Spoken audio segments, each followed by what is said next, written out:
So the question is, should you take on a prime rib? And the answer is absolutely yes.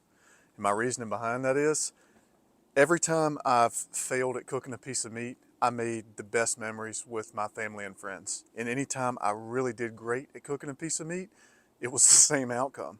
So what do you really have to lose? But today, we're gonna give you a simple recipe that you can follow to cook a prime rib and make it perfect the very first time. So welcome back to Heinz Barbecue. And today we're talking about rib roast. And the best way to cook this, a couple of different practices that I think will make things super simple and almost kind of foolproof as far as making a really good rib roast.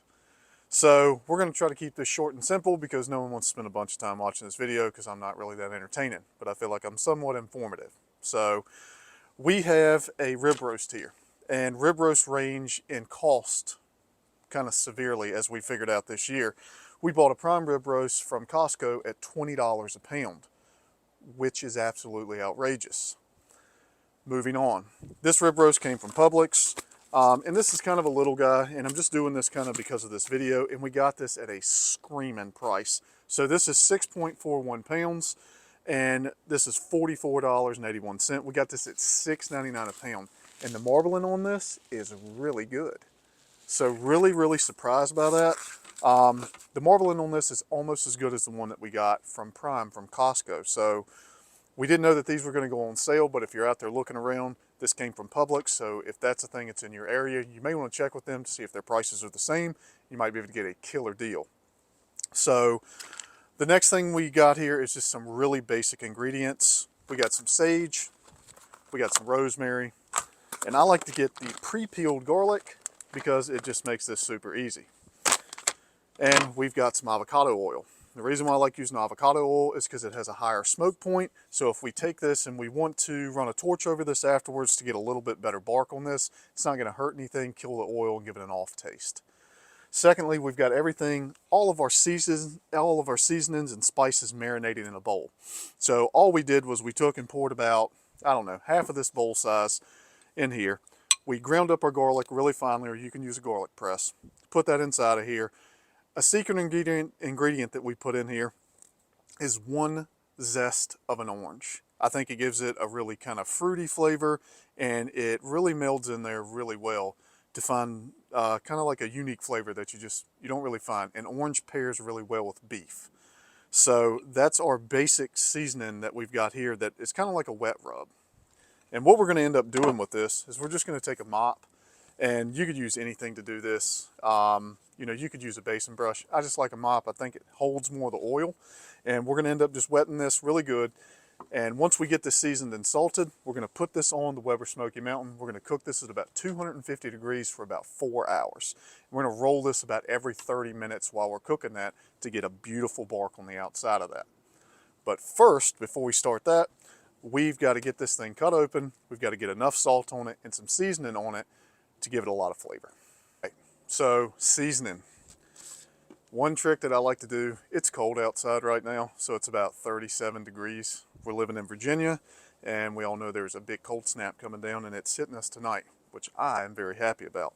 But when you're working with meat outside and it's cold, having glove liners on, these are just cotton glove liners, is a really good idea because it keeps your hands from getting frozen. So we'll throw the glove liners on, and then just hit them with some regular black nitrile gloves. Keep everything nice and clean, and you don't have to wash your hands and run inside a bunch of times if you don't have like an outdoor kitchen. So, our rib roast. One nice thing about Costco is they pre-string these for you, which I think is really awesome.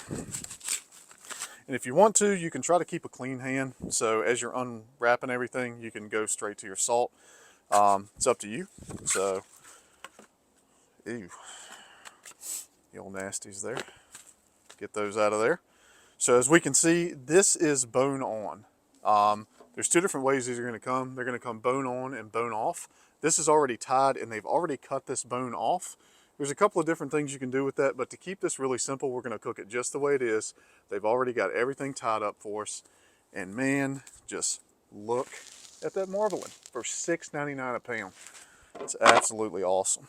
So First thing we want to do is we want to get a really good layer of salt on this, so do not be shy. We use Diamond Crystal Kosher salt.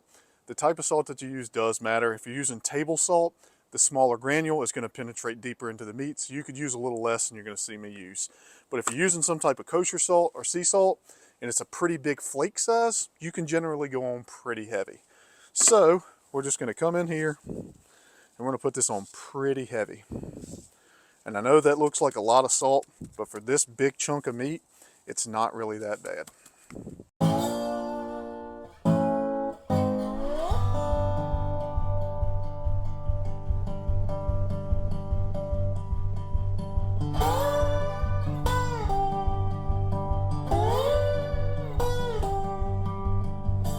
Right, now that we've got this beautiful hunk of meat seasoned up with a lot of salt, we want this salt to sweat in while we get our Weber fired up. What we're going to do is we're going to take this back inside and let it get around a little bit of heat so it can start to sweat out, and then we're going to put our seasoning on it after that. All right, so it's time to start our fire. A couple of things you'll probably need: good pair of gloves. If you're familiar with using a Weber Smoky Mountain, you've probably got your own method for starting your fire. There's a couple of different ones out there. Use the one that works best for you, but we just recently got a Sear Pro, and I'm going to try something that I've never done. I'm going to see if I can just hold this right directly under the charcoal chimney for a couple of seconds just to get it going, to make my life a lot easier and to use a lot less propane. Moving on to our fuel source. I'm using Jealous Devil charcoal because it's what I like to use. I think it's a really good charcoal. It's super clean. It doesn't create a lot of ash, which is something I really like. Some people like that and it adds flavor to what you're cooking, but just not my jam. Anyway, love their charcoal, works really good for us. We got a standard charcoal chimney. This is the Weber charcoal chimney. We're running about half of a charcoal chimney in this. I only need to get to 250 degrees and I don't really want to get above that. And I want to stay really in between 225 and 250. The lower you cook this, the better off you're going to be. But 250 is kind of exactly where you're shooting for. It gives it enough time to really allow that bark to set in on the outside as we're flipping this thing over. And as those juices are coming out of that meat, I think this is what really gives it the majority of its flavor, is it's dripping down directly on these coals, because we've taken the water pan out of this and we've only got the top rack on. So that's a critical thing that you need to do if you want to get the type of flavor that we're getting. But as it drips off of that meat and flashes on the coals and comes back and flashes back on that, it gives you a really, really great flavor that I don't think you can get anywhere else. So it's like that grilled flavor that you really love in a prime rib.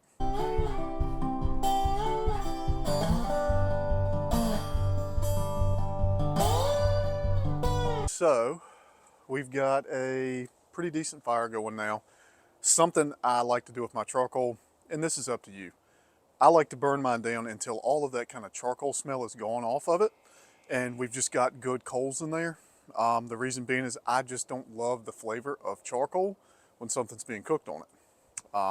But that's my personal preference. So we burn ours down until we got pretty good coals in there, then we dump it in and put our meat on.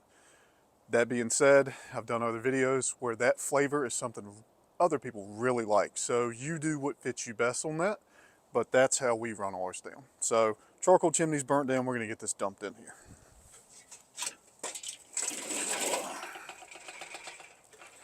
Whew, be careful. All right, so now that we've got our coals down in there,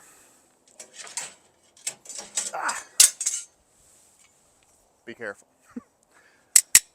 Good pair of tongs. I like to use this to rearrange my coals. Kind of get these guys a little bit spread out, but not too far. And you just kind of want everything kind of centered in here. Once you get a good centered kind of flat area there, we're going to go ahead and reassemble the smoker.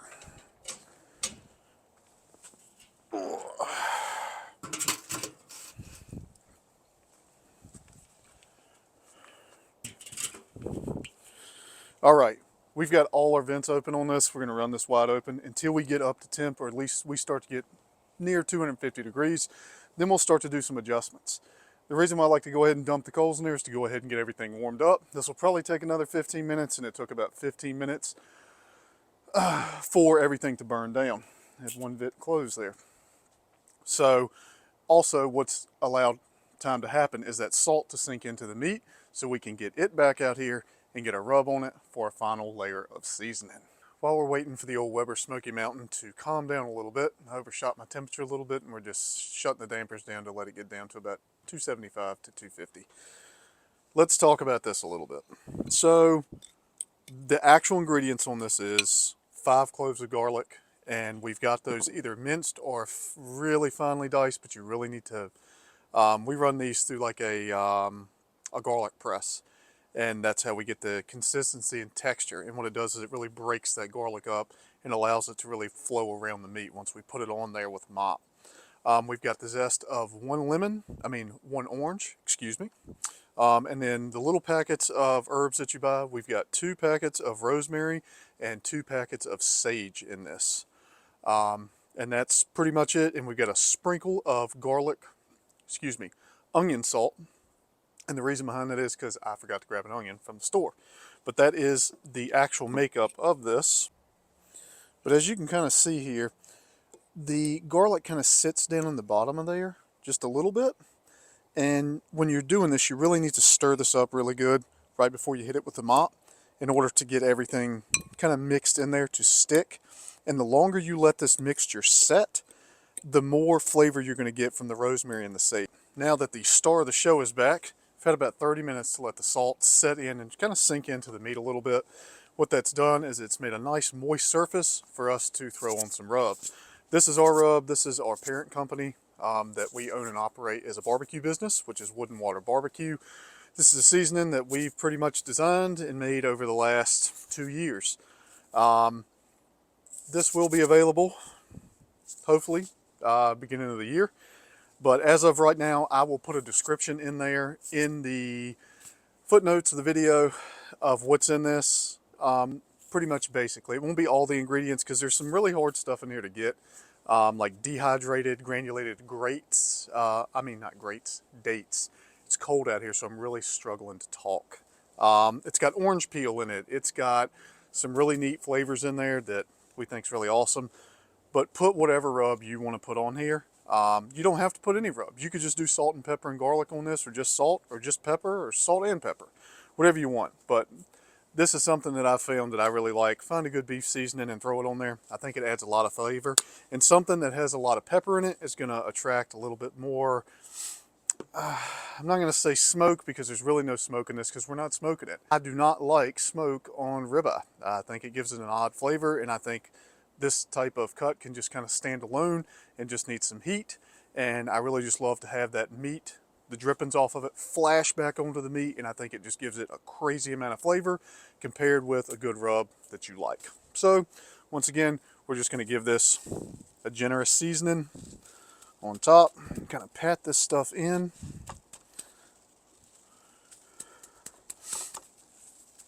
Oh yes, it smells so good. This rub is really fragrant, and mainly because we make this by hand. We don't go to a co-packer with it, and we're going to end up offering it on Amazon here coming up. And I think it's one of the reasons that it does so well is it's just got a lot of life to it. Hadn't been dried out, sitting on a shelf. So, and that's my opinion. I don't have any facts to back that up, but oh yes, Butamus. We just want to go around this whole thing and put a nice, generous coat on there. So, ooh.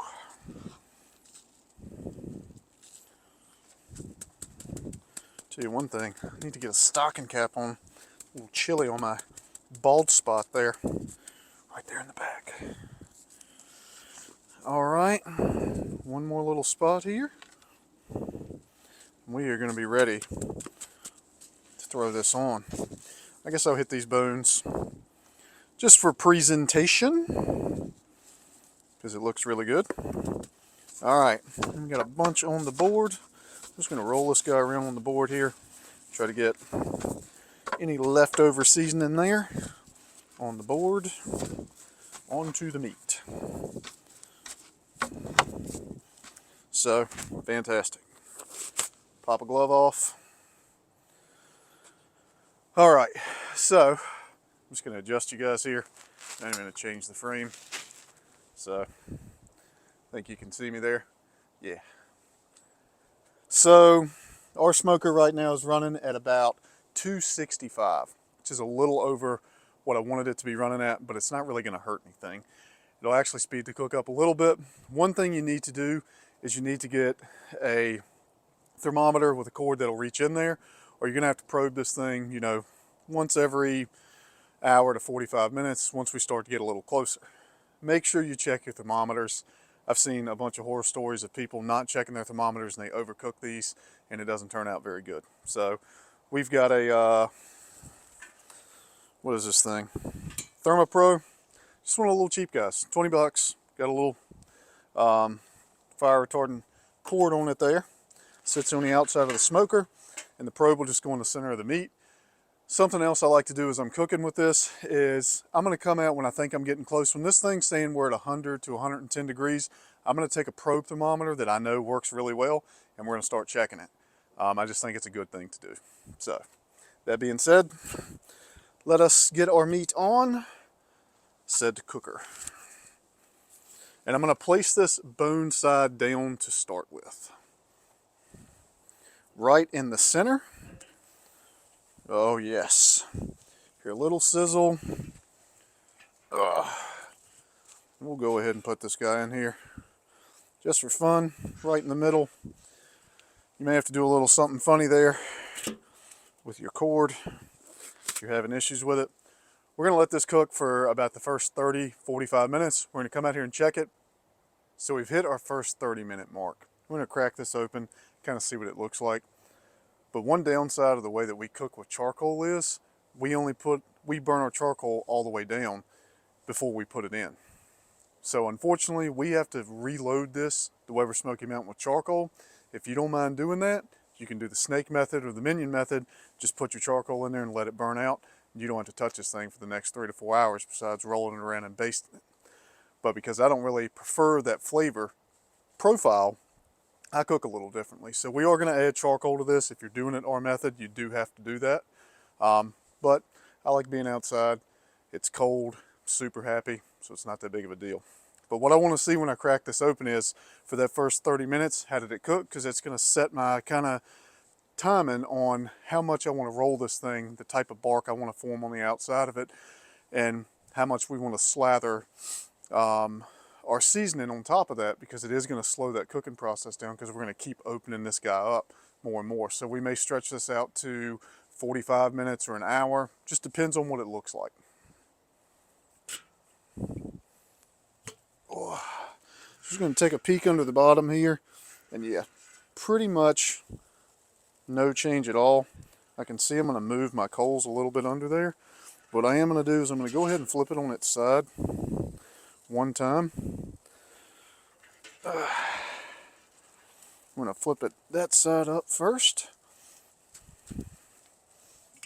Oh, hopefully I got enough room in there. Yep. So probe's not hitting the top of it, which is a good thing.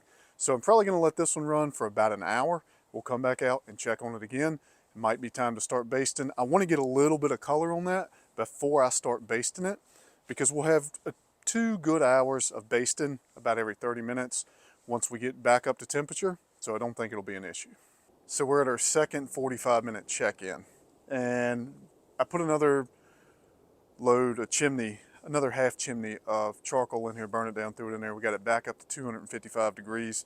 Our internal temp on our meat right now is about 55 degrees, so this guy was pretty cold, and the weather's not really helping. It's dropped down to about 35 degrees now, and the wind's starting to pick up, so it's really pulling the heat off of this. So fire management's becoming a thing, but this has been the first meat side down part of this that we've done, so I want to see if we've got kind of any bark on it. Let's have a peek. Yeah, a little bit. So, cool. We're going to go ahead and flip this guy over. So I got a good little set of coals under there. It feels really nice and tender. We're not overcooking it. This fire's probably going to flash up on me. Stick that guy back in there. We're going to let this go for another 45 minutes. After we go ahead and cook that other side, we're going to start basting this in our little liquid rub that we made. So round number 3, been another 45 minutes. We've got everything we need here now. We've got our basting brush. We've got our kind of wet marinade here with our garlic and everything in it. Time to pop the top open, take a look and see what we got. Oh yes! We're starting to get a lot of smoke on this, and the meat now is starting to dry out a little bit. We got a little bit of separation in between the bones and the main chunk of meat.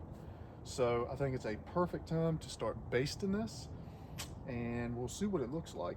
You can see the split right there in the bone a little bit. Go ahead and pull the probe out of there. We were at about 80 degrees, which is really good.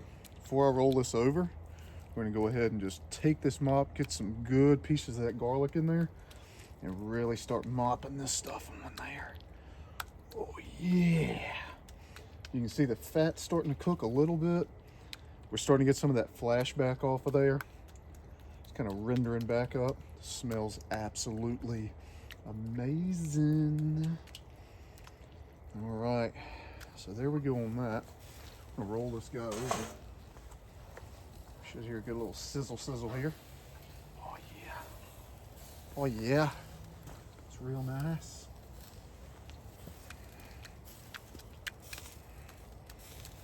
Come back in there and do that again on that side.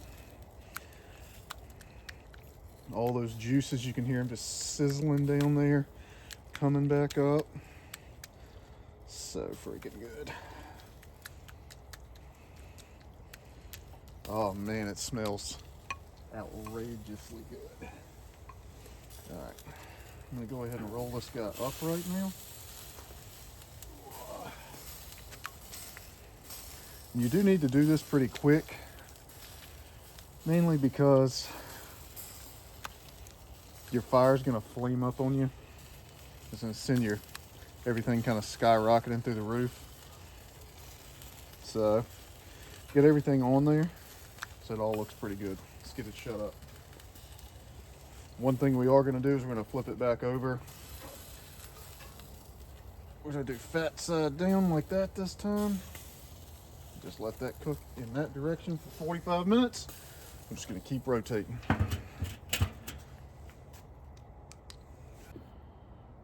So we got everything back on the Weber. To me, this is when Flavor Town starts to show up. All of that fat now is starting to render.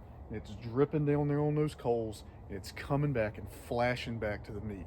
And it creates the best flavor in the whole world. If you've never had anything like this, it is the only way to cook a big piece of beef.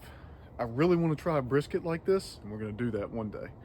Another thing we got to do is, as we're doing this, we need to take this back inside and fill it back up with avocado oil, because you use a lot of that oil that goes onto the meat. So just keep filling this back up as you run out of oil. Number 4. This is our fourth 45-minute check-in, and we're going to start taking our wet rub, and we're going to start applying that every 15 minutes now. So for the next 45 minutes while you're doing this, about every 15 or 20 minutes, I'd say every 10 to 15 minutes, come out, put a new layer on. We're also going to bump our heat up if you want to. What that does is it helps to render the fat on the outside a little better. If you don't, it's not that big of a deal. It'll still render down. I just like to bump the heat up a little bit because we're about 3 hours in now, because, you know, it's a better time frame. But we're going to pop this open.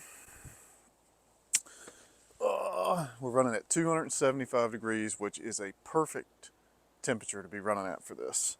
So, voila. Oh yes. Internal temperature on the meat right now is 113, so we're really going to want to start paying attention to this. We want to stop this at about 120 degrees. We don't have a tremendous amount of carryover in this, but you do want to pay attention to it. Let's see what we've got here. Kind of what we're looking at. So, that's what we're looking at so far. We're losing some juice there. So, now we're going to go bone side down, if it'll stay up for us. Sometimes you may have to stick a piece of wood or something in here to get it to stay up. But I mean, that is absolutely beautiful. Whew. This thing is going to be outrageous. And just go ahead and lather it all up one more time. Probe temperature's going off there. It's not the happiest with us. that's okay. So, all right, before this thing flames up, we're gonna get that lid back on. Make sure to put your probe back in the center. It's very hot. There we go. Oh, flavor town. And there we go. We'll let that cook for another 45 minutes, coming out and basting every 10 to 15 minutes. So our fifth check-in, as you can tell, told us that everything was absolutely ready. So one thing I want to mention on these, coming out to check every 10 to 15 minutes, there's a reason why you want to do that as you're approaching the end of that cook time, because it can shoot up in temperature and overcook really quickly. So that's why I advise to go ahead and start checking it every 10 to 15 minutes. And sure enough, we came out and checked it on a 15-minute mark. It was supposed to have another 45 minutes to go. I checked it at 15 minutes and it was already at 125 degrees. So it had moved almost 10 degrees in less than 15 minutes. So, but this right here is a masterpiece. It's cooked almost perfectly. I'm letting it cool down a little bit outside right now. I typically don't do this because sometimes if you let stuff cool too fast, it can shock the muscles and make them super tight. But I've got a little bit of experience doing this, so we'll let it sit outside for about 5 or 10 minutes and then we'll take it back inside to let it have a nice long 45-minute to an hour rest to bring it down to temperature before we cut into it. So we gave this a long rest outside because it just kept climbing in temperature. Even though we were running this at 250 to 275 there, just at the very end, it built up a lot of thermal energy and it may have overshot it a little bit, but we're not going to know till we cut it open. But overall, the outside flavor of it, from licking my fingers, tastes really good. So let's cut into it. Make sure you get your strings off of there. And what you'll have is a nice little snack here that you don't really have to tell anybody about if you don't want to. And what that is the bones that come off of it. So there's 3 big beef bones in there, and well, like I said, you don't have to tell anybody about those unless you want to. But that leaves us with this big, beautiful chunk of meat. So let's give it a slice, see how we did.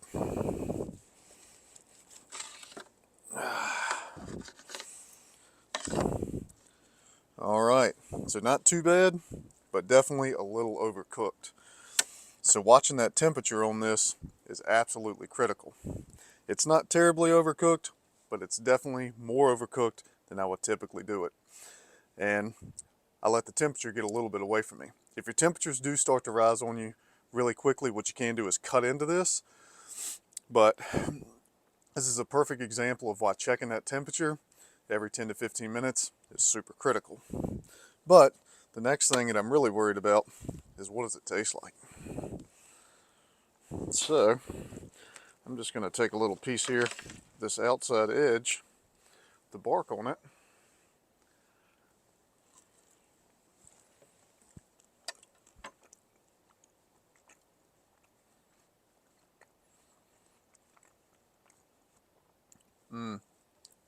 Really good.